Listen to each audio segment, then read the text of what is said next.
আমার কলিজার ভাই ও বোনেরা, আসসালামু আলাইকুম। রাজিয়া ভিলেজ কুকিং থেকে স্বাগতম। আমি এর আগের ভিডিওতে বলেছিলাম আমার গাছে বেগুন ধরার সম্পর্কে বলছিলাম যে শৈলা বেগুন সাধারণত চচ্চড়ি খেতে, ভর্তা খেতে খুব মজা। তো বেগুনগুলো আমি তুলে নিলাম, সুন্দর করে কাটতেছি। বেগুন আর টাকি শুটকি মাছ দিয়ে চচ্চড়ি করব। তো শুটকিগুলো খুব ভালো করে ভেজে নিছি, তারপর গরম পানি দিয়ে এর ভিতর লবণ দিয়ে সিদ্ধ করে নিলাম একটু, মানে বাজে যাতে গন্ধ না আসে। তারপরে আমি কড়াইতে তেল দিয়ে নিলাম। এবার মরিচ, পেঁয়াজ, তারপরে হচ্ছে রসুন, এগুলো আমি খুব ভালোভাবে ভেজে নেব। শুটকিগুলো ভালো করে ধুয়ে নেব। ধুয়ে এই ভাজা পেঁয়াজ, রসুন, কাঁচামরিচের সঙ্গে শুটকিগুলোও ভেজে নেব।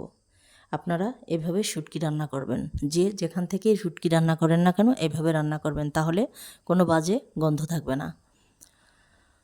তো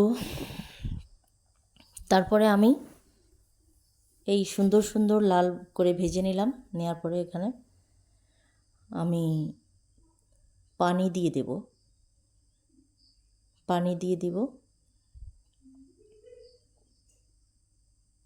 তারপরে এখানে আমি লবণ দিব।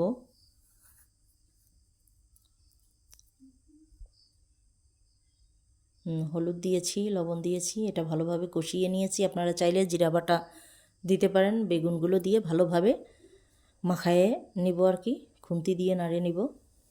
তারপরে যে এ পর্যায়ে সমান করে দিতেছি, পানি দিয়ে ঢাকা দিয়ে দেব। তো আমার প্রিয় কলিজার ভাইয়া আপুরা, আজকে আমার বাসায় মেহমান আসছিল।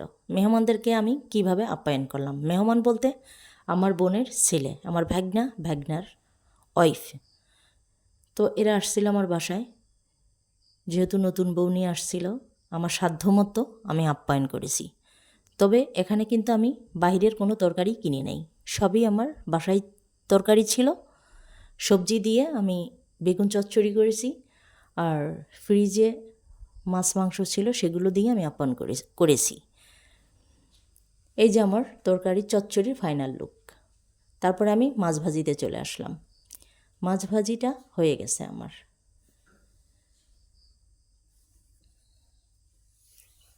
তো এরপরে এগুলো তুলে নিব।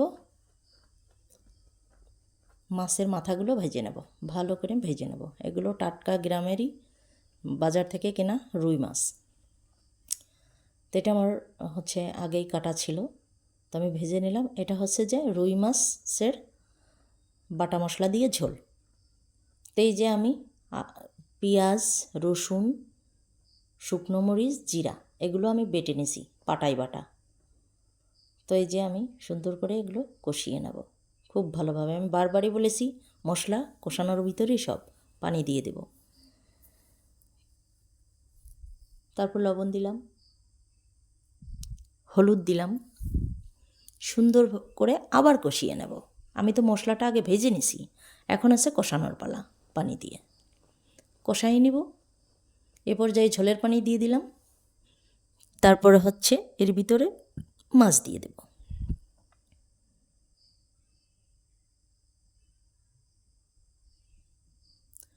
তারপরে এর ভিতরে বিলাতি ধনের পাতা দিয়ে দেব। ধনের পাতাগুলো আমার নিজের লাগানো, এবং এগুলো আমার নিজেরই গাছ। আমি সেখান থেকে কিছু পাতা তুলে নিয়ে আসছি। অন্য কোনো ভিডিওতে আমি ধনে পাতাগুলো দেখাই দেব। তো ফাইনালি আমার মাছের ভিডিওটাও, মানে মাছের রান্নাটাও হয়ে গেছে। তারপরে আমি নামাই নেব। এই যে আমার মাছের ফাইনাল লুক।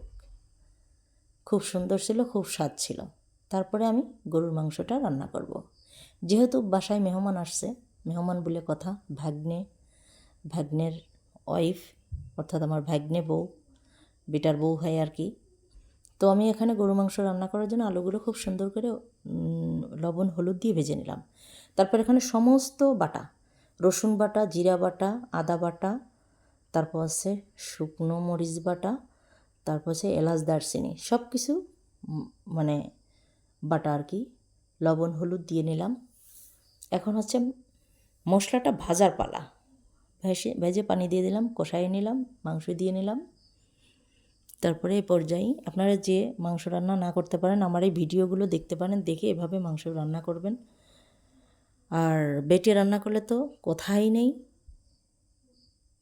তারপরে এই যে খুব সুন্দরভাবে করে আমি আমার মতো করে আমি এগুলো কষায় নিতেছি। তো বাসায় যেহেতু মেহমান আসছে, খুব চিন্তায় পড়ে গেছিলাম যে যেহেতু হঠাৎ করে আমার ভাগ্নে আসতিছে, তো বাজার করা ছিল না। তারপরে মাথায় বুদ্ধি এলো যে কী দিয়ে কী করবো, বুঝতে পারতেছিলাম না। তারপরে এগুলো আমি আইটেমটা নিজে নিজেই বানালাম। তো আসলে আমরা যারা ঘরণী আছি, গৃহিণী আছি যারা, তারা এভাবেই মানে আমরা দিন চালিয়ে যাই। তারপর আমি অবশেষে মাংসটা হয়ে গেছে, আমি এই যে একটা মশলার গুঁড়া দিয়ে দিলাম, দিয়ে আমি এটা নামাই নিলাম। তো আমার মাংসর ফাইনাল লুক হয়ে গেছে। তো আজকে আমার সাদা ভাত, এই যে আমার এখানে খাবার ছিল দই আমাদের এখানকার, তারপর হচ্ছে গরুর মাংস, আপ্যায়ন করলাম মেহমান গরুর মাংস দিয়ে। তারপরে এটা হচ্ছে সেই মাছের ঝোল, রুই মাছের ঝোল, ধনেপাতা দিয়ে বাটা মশলা দিয়ে। তারপরে হচ্ছে টাকি শুটকি দিয়ে টাটকা বেগুন, গাছের টাটকা বেগুন দিয়ে চচ্চড়ি। তো তারপরে আমাদের মেহমানদের খাইতে দিলাম, খাবারগুলো খাচ্ছিল।